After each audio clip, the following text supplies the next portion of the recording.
하나님께서 우리에게 주시는 말씀은 마태복음 16장 24절 말씀입니다. 이에 예수께서 제자들에게 이르시되 누구든지 나를 따라오려거든 자기를 부인하고 자기 십자가를 지고 나를 따를 것이니라. 아마 우리 교회 생활을 하신 분들은 이 본문 말씀은 요절로 모두들 알고 계시는 말씀이라고 생각합니다.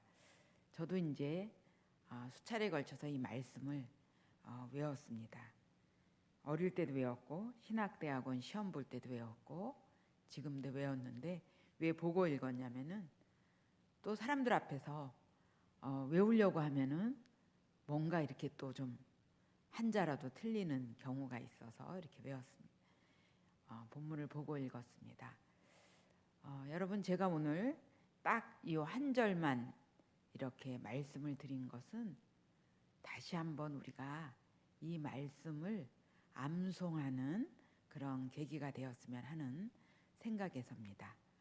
이 본문 말씀은 사실은 마태복음 21절부터 제가 이렇게 적어도 24절까지 이런 맥락 속에서 여러분들과 함께 나누어야 될 말씀입니다. 그래서 다시 한번 21절부터 말씀을 봉독하겠습니다.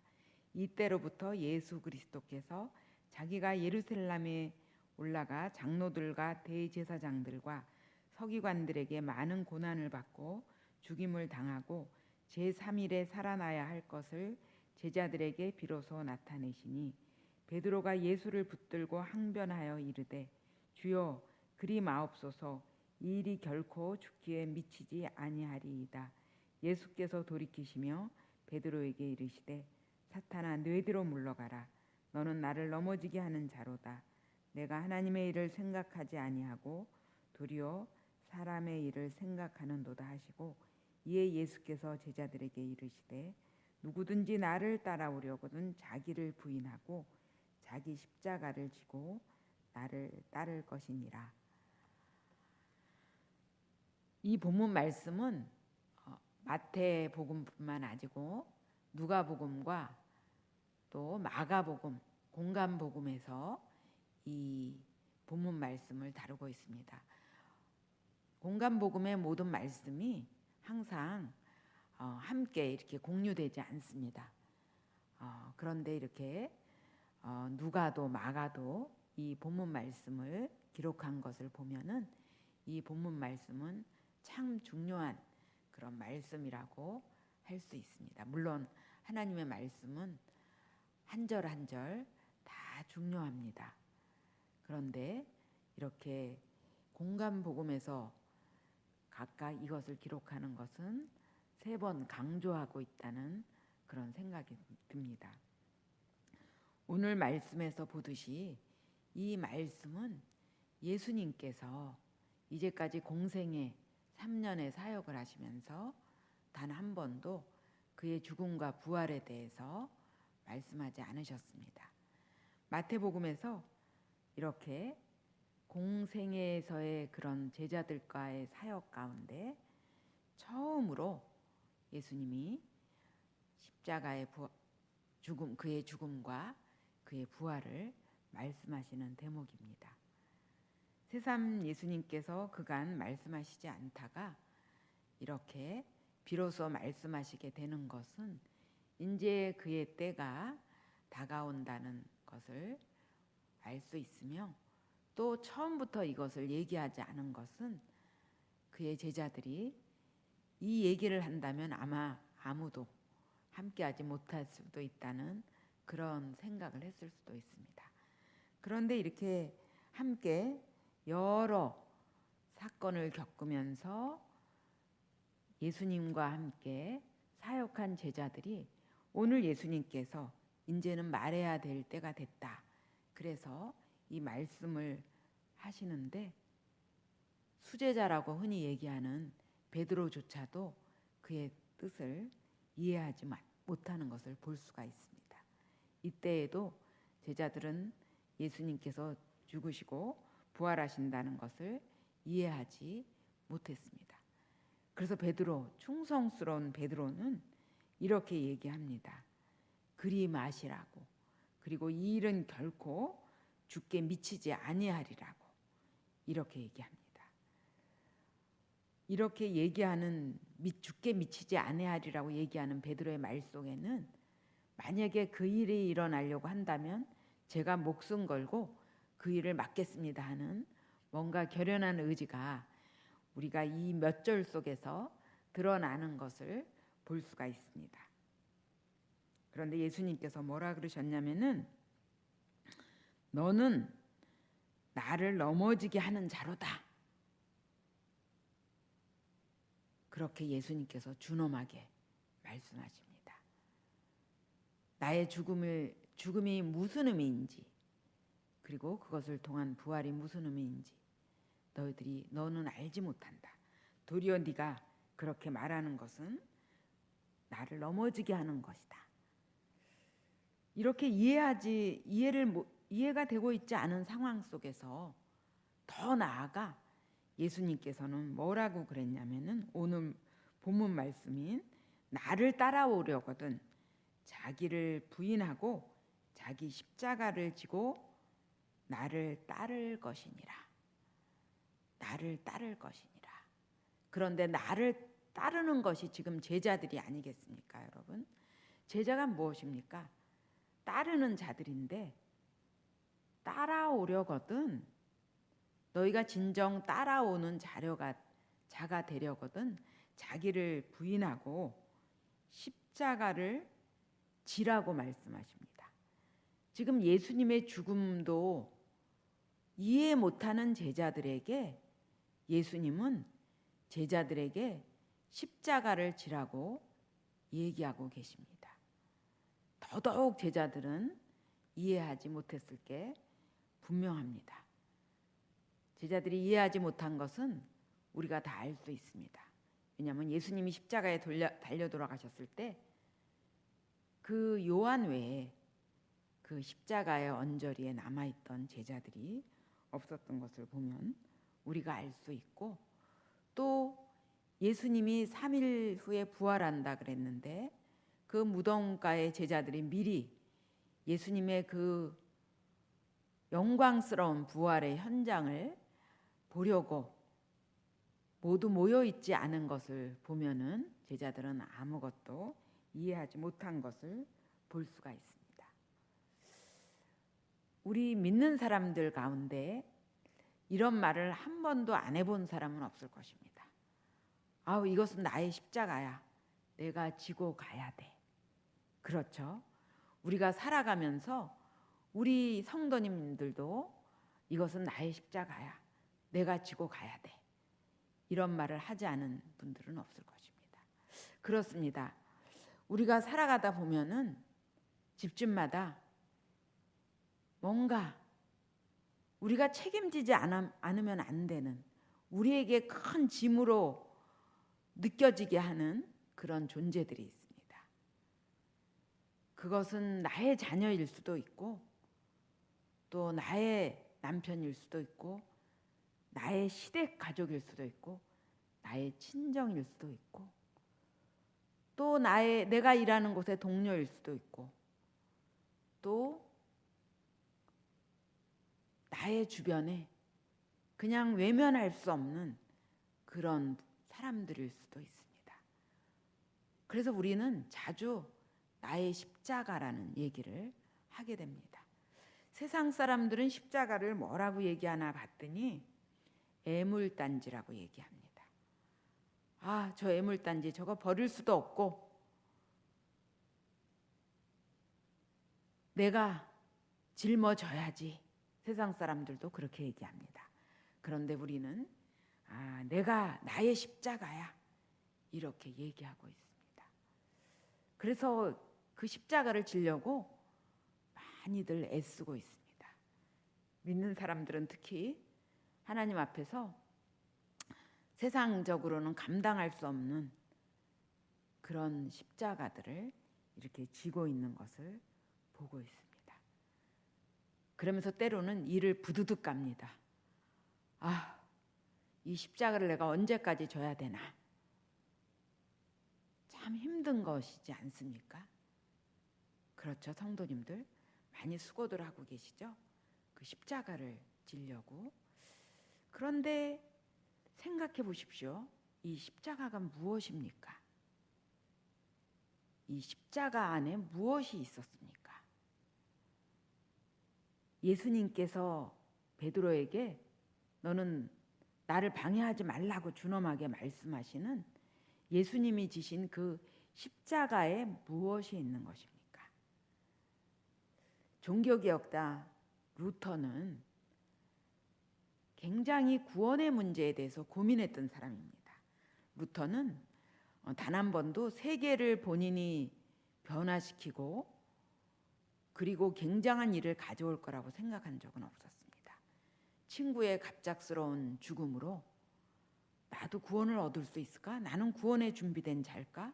내가 저렇게 갑자기 죽는다면 나는 받을 수 있는 존재일까? 이런 고민을 하는 중에 수도원에 들어가게 됩니다. 수도원은 흔히 사제가 되기 위해서 많은 사람들이 들어가곤 했습니다.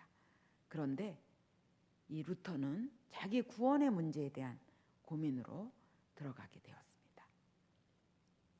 그러면서 그 선배나 또 주임 그 수도원 원장에게 나는 이런 고민을 갖고 있다. 내가 어떻게 하면 구원의 확신을 가질 수 있느냐? 중세에서 구원은 그 사람의 행위에 의해서 하나님처럼 의롭게 된다는 그런 생각을 갖고 있었습니다. 그래서 루터는 그 의견에 따라서 누구보다도 기도에 열심을 하고 누구보다도 고해성사, 자기의 죄를 고백하는 그런 고해성사를 열심히 하면서 자기 안에 하나라도 죄라는 것이 남아있지 않게 하려고 그렇게 애썼습니다. 그리고 금식을 하면서 하나님 앞에 자기의 거룩함을 드리려고 애썼습니다. 그런데 루터는 아무리 그런 열심을 내서 인간적으로 자기의 의를 이루려고 노력해도 자기가 온전하게 죄로부터 해방된 의인이라는 생각을 가질 수가 없었습니다.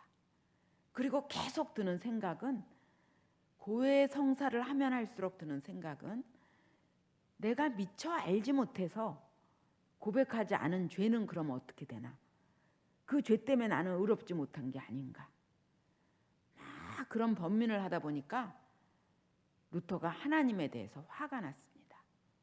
아니, 이렇게 내가 죄를 다 알 수도 없는데 내가 그 죄를 완전히 씻고 하나님 앞에 의로운 자로 서야 된다면 그러면 이건 나에게 불가능한 게 아닌가? 어떻게 하나님은 이렇게 나에게 불가능한 것을 요구하실까?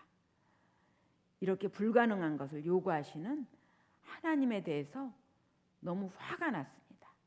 어떻게 할 수 없는 불가능한 것을 하게 하시면서 의로워지라고 하는 걸까?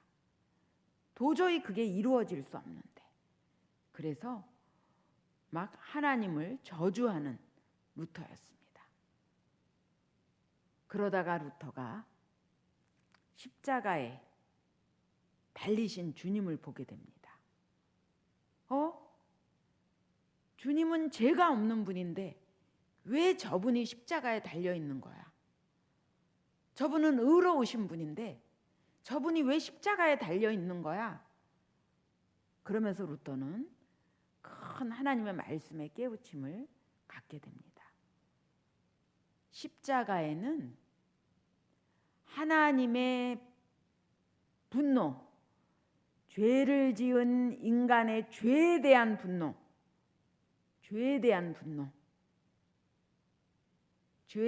죄가 인간을 노예되게 하는 건데 그 죄에 대한 분노가 십자가에 드러나 있는 것을 보게 됩니다. 그리고 죄 지은 인간을 구원해 주시기 위한 하나님의 사랑, 하나님의 긍휼, 그 긍휼이 십자가에 있고 그 두 가지를 고스란히 몸에 감당하시는 분이 바로 예수 그리스도이신 것을 보게 됩니다. 그 순간 루터는 완전히 자신이 이제까지 하나님의 뜻을 헤아리지 못한 것을 깨닫게 됩니다.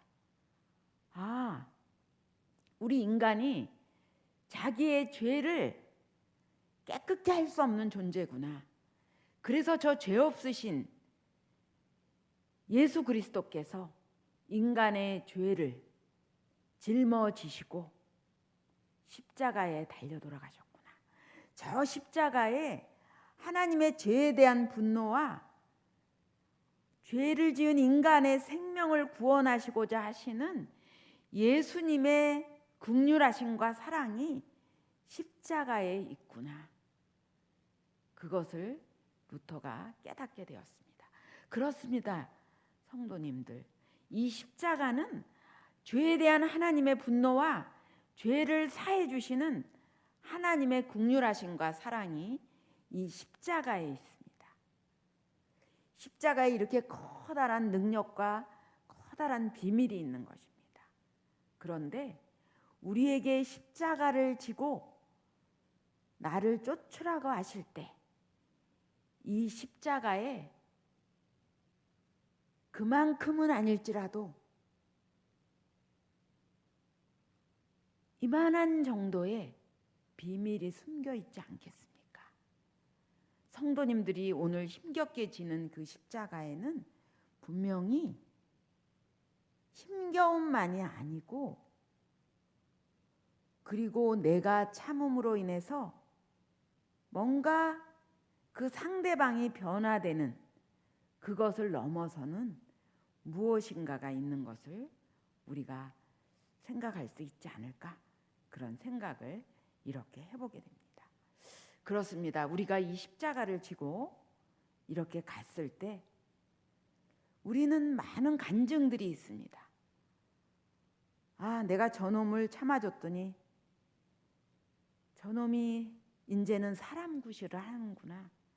이제 하나님께로 완전히 돌아왔구나. 아, 내가 견뎌줬더니 저 아이가 이제 제대로 삶을 사는구나.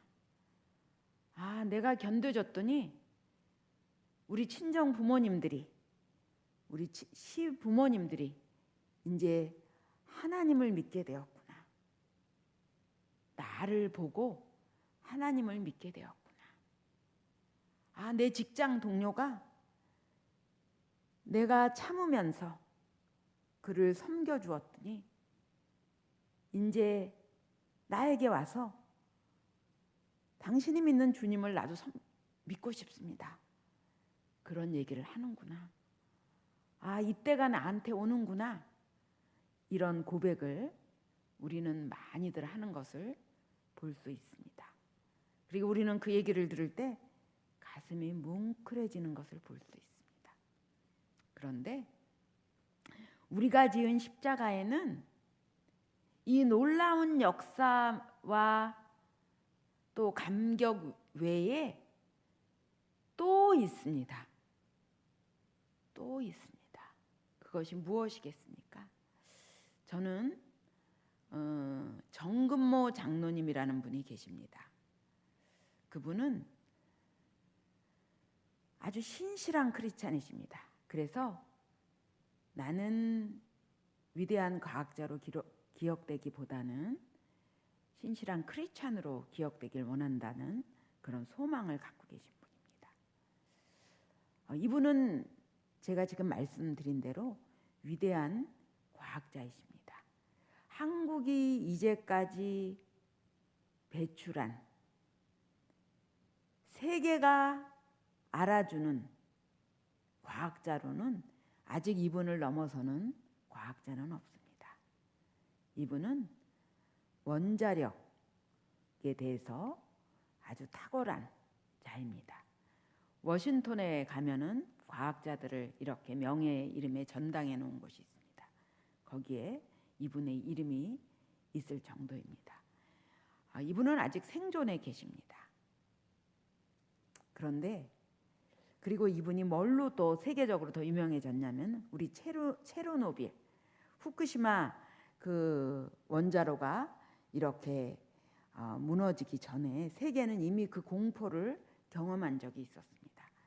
체르노빌의 그 원전이 이렇게 새어 나가면서 큰 재앙이 이렇게 도래할 때 10명의 과학자들이 그곳에 가서 목숨을 걸고 조사하는 일이 있었습니다. 그 10명의 과학자들은 세계적으로 가장 유명한, 원자로에 대해서 유명한 그 과학자였습니다. 이 중에 한 분이 바로 이 장로님이셨습니다. 세계가 공인하는 그런 과학자고 또 우리나라의 과학 교육의 기초를 놓으신 분이었습니다. 이분이 우리가 생각하기에 이런 어마어마한 배경을 가진 분이 세상에 아쉬울 게 뭐가 있을까? 저렇게 잘 나가는 분한테 있어서는 뭐 그렇게 큰 일은 없었을 거라고 생각할 수 있습니다. 근데 이분은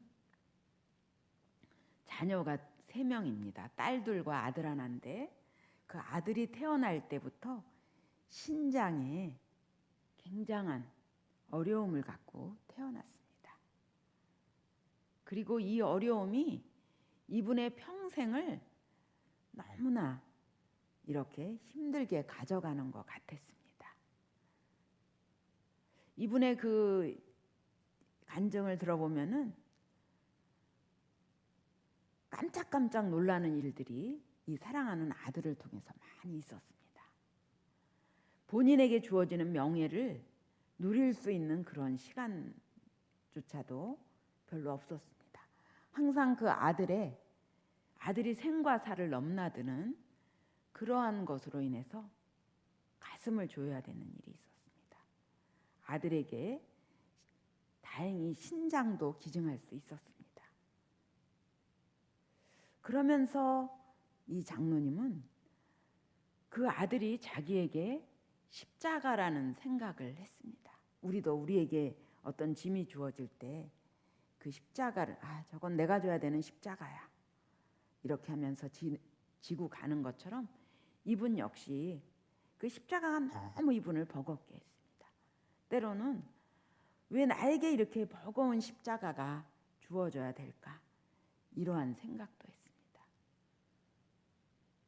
그런데 그래서 하나님 앞에 정말 이 십자가를 성령 충만한 가운데 지고 갈 수 있게 해달라고 그렇게 기도를 수차례씩 했습니다. 그렇죠. 우리들도 그렇죠. 우리가 십자가를 지고 그것이 좋은 결과를 갖고 왔을 때 참 감사하지만 돌이켜보면서 그 십자가 다시 지고 싶지 않을 때 참 많지 않습니까? 이분도 우리와 같은 그러한 크리스찬이었습니다. 그래서 그 십자가에 대해 어려움을 지고 가는 것에 대해서 하나님 앞에 막 투정도 많이 부리고 정말 이걸 제대로 지고 갈 수 있게 힘있고 지고 갈 수 있게 성령 충만하게 해달라고 수없이 기도했습니다. 그러다가 이분에 따르면은 공예배를 드리는 가운데 크게 그 은혜를 받게 되었습니다. 그러면서 이분이 어떤 은혜를 받았냐면은 내가 내 아들이 나의 십자가였다고? 아니구나. 저 녀석이 이 애비를 위해서 그 무거운 질병의 십자가를 도리어 지고 있구나. 이렇게 그림이 바뀌게 되었습니다. 내가 저 녀석이 아니었다면 내가 교만해서 어떻게 하나님 앞에 이렇게 가까이 올 수 있었을까? 내가 저 아이가 아니었다면 어떻게 하나님 앞에 이렇게 매달리는 자가 되었을까? 내가 저 아들이 아니었으면 어떻게 내가 무능한 자라는 것을 인정할 수 있었을까? 저 아이가 아니었으면 이것은 나에게 이루어지지 않았을 거다. 그렇게 생각하니까 막 가슴이 아파지기 시작했어요. 왜? 저 아들이 나 때문에 저 힘든 질병에 십자가를 지고 있구나. 내가 저 아이가 나의 십자가가 아니었고 저 아이가 도리어 십자가를 지고 있구나. 그것이 보여졌을 때 이 장로님은 하나님 앞에서 깊이 회개를 했습니다. 십자가가 내가 참았더니 저 사람이 그래도 저렇게 됐구나. 우리 아들이, 우리 자녀들이 이렇게 됐구나. 우리 부모님들이, 우리 시댁 부모님들이 이렇게 됐구나. 이것의 차원을 넘어서는 제가 나의 십자가를 지고 있구나. 내가 십자가였구나. 그러면서 이런 얘기를 했습니다. 본인은 어릴 때부터 수제가 돼서 부모님의 자랑이었다고 했습니다. 자기는 부모님한테 효도한 자라고 생각했다고 했습니다. 그런데 내 아들이 진짜 효도고 나는 효도조차 못했구나. 내 아들은 나에게 주님을 가까이 하게 하는 효도를 했는데 우리 부모님은 불신으로 가셨으니 나는 정말 불효자였구나. 그런 고백을 하는 것을 이렇게 들었습니다. 십자가, 주님께서 오늘 우리에게 지게 하시는 그 십자가가 없었다면, 그 십자가가 없었다면 내가 오늘 주님 앞에 이렇게 온전히 설 수 있을까? 우리가 한번 내가 지고 있는 십자가에 대해서 그렇게 우리가 생각하는 그런 시간이 이번 고난주간에 우리에게 있었으면 합니다. 그러면서 이 말씀을 묵상하면서 제가 생각하게 된 것은 무엇이었냐면은 하나님을 믿는 우리는 모두가 십자가를 지는데 부름받았다는 것입니다. 그리고 하나님을 믿는 우리는 어쩌면 또 누구의 십자가일 수도 있다는 것입니다. 혹시 나의 부족함으로 지금 내가 누군가에게 완전히 의지하면 안 되는 연약한 상태가 돼서 나는 정말 우리 가족의 짐이 되고 있구나. 내가 빨리 가야지. 이런 생각만으로 고통 중에 계시는 분 계시지 않습니까? 가족들을 위해서 기도해 주십시오. 혹시 내가 세상적으로 그렇게 유능한 부모가 아니라서 자녀들에게 많은 것을 해주지 못해서 저 애들에게 내가 십자가가 아닌가 이래서 고통받고 계시는 분 계시지 않습니까? 자녀들을 위해서 많이 기도해 주십시오. 우리는 결코 아무리 우리가 연약할 상태에 있을지라도 우리는 결코 누구의 십자가만이 만은 아닙니다. 우리는 누군가가 내가 저 사람이 십자가인 줄 알았는데 저 사람이 있었기 때문에 내가 주님 앞에 가까이 왔구나. 이렇게 고백할 수도 있는 것입니다. 그래서 우리의 눈을 이 고난주간에 우리가 내가 저 인간은 저 아이는 나의 십자가야 그럴 때 우리의 눈을 활짝 열고 보면은 저 아이는 도리어 나 때문에 내 십자가를 내가 도리어 저 아이의 십자가가 아닌가 이런 생각을 하지 않을까 생각하게 됩니다. 이 고난주간 그 십자가에 숨겨진 그 비밀 그것을 생각하면서 주님께서 우리에게 부탁하신 대로 우리가 우리를 부인하고 우리 십자가를 지고 주님을 따르시는 성도님들이 되시기를 간절히 기도드립니다. 하나님, 이 고난주간을 저희들이 이제 보내게 됩니다. 이 고난주간 동안에 저희들이 주님의 십자가를 깊이 묵상하며 주님의 고난을 깊이 묵상하며 하나님 깊이 기도하고 깊이 말씀으로 들어가며 그래서 참된 고난의 주간을 보낼 수 있도록 성령께서 저희들을 도와주시고 인도해 주시옵소서. 하나님께 감사드립니다. 우리가 코로나 바이러스로 이렇게 어렵게 예배드리는 이 속에서 그러나 하나님의 우리를 향한 긍휼하심과 사랑은 끊어지지 않는다는 그 고백을 우리가 이 시간이 지나갔을 때 각각 고백하는 은혜를 허락해 주시옵소서. 병석에 있는 강 집사님과 모든 환우들을 기억해 주시고 하나님, 그들이 본인이 누구에게 지어진 십자가로 생각하지 않게 해주시고 그래서 더욱 기도하게 하여 주시고 하나님의 은혜를 사모하게 해주시옵소서. 하나님께 감사드립니다. 승리하는 고난주간으로 은혜를 주시옵소서. 예수님 이름으로 간절히 기도드립니다. 아멘.